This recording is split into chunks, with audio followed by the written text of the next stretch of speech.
പ്രമുഖ അബ്കാരിയായിരുന്ന മിഥില ബാർ ഉടമ മിഥില മോഹന്റെ കൊലപാതക കേസിൽ ക്രൈംബ്രാഞ്ച് അന്വേഷണത്തിന് അഡീഷണൽ ഡിജിപി മേൽനോട്ടം വഹിക്കണമെന്ന് ഹൈക്കോടതി ഉത്തരവിട്ടു. ക്രൈംബ്രാഞ്ച് എസ്പിയുടെ നേതൃത്വത്തിൽ പ്രത്യേക സംഘത്തെ കേസന്വേഷണത്തിനായി നിയമിക്കണം. ക്രൈംബ്രാഞ്ചിന്റെ അന്വേഷണം കാര്യക്ഷമമല്ല എന്നാരോപിച്ച് കൊല്ലപ്പെട്ട മോഹനന്റെ മകൻ മനീഷാണ് ഹൈക്കോടതിയെ സമീപിച്ചത്.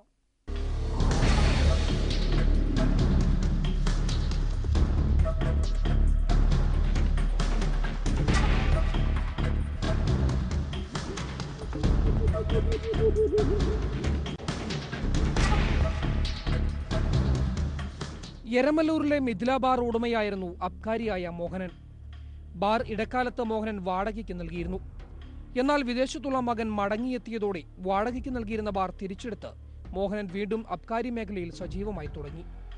ബാർ തിരികെ വാങ്ങുന്നതുമായി ബന്ധപ്പെട്ട് ചില തർക്കങ്ങൾ ഉടലെടുത്തിരുന്നു.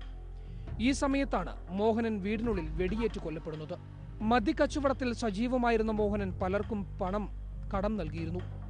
എന്നാൽ ബാർ തിരിച്ചെടുത്തതോടെ പണം തിരികെ ആവശ്യപ്പെട്ടതുമായി ബന്ധപ്പെട്ടും കലഹം ഉടലെടുത്തു.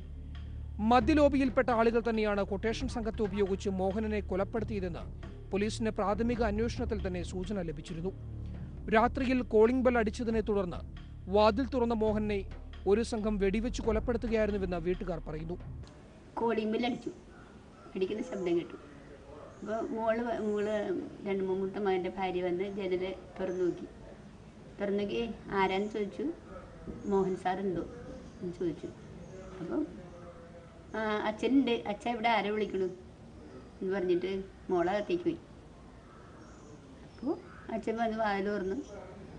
ഞാനപ്പോൾ ഊണ് കഴിച്ചുകൊണ്ടിരിക്കണായിരുന്നു, അടുക്കളയിലാണ്, കുറച്ച് ദൂരത്തിലായിരുന്നു, ഇത്തിരി ആവാം അങ്ങോട്ട്. അച്ഛൻ വന്ന് വാതിൽ തുറന്നിട്ടുണ്ട്. പറയുന്ന സംഭവം 5 തവണയാണ് വെടിവെച്ചത്. ഇതിൽ 4 വെടിയുണ്ടകളും പോലീസ് കണ്ടെടുത്തിരുന്നു. കൊച്ചിയിൽ ഇന്ത്യ ഇംഗ്ലണ്ട് ക്രിക്കറ്റ് മത്സരം നടക്കുന്നതിന്റെ തലേരാത്രിയിലായിരുന്നു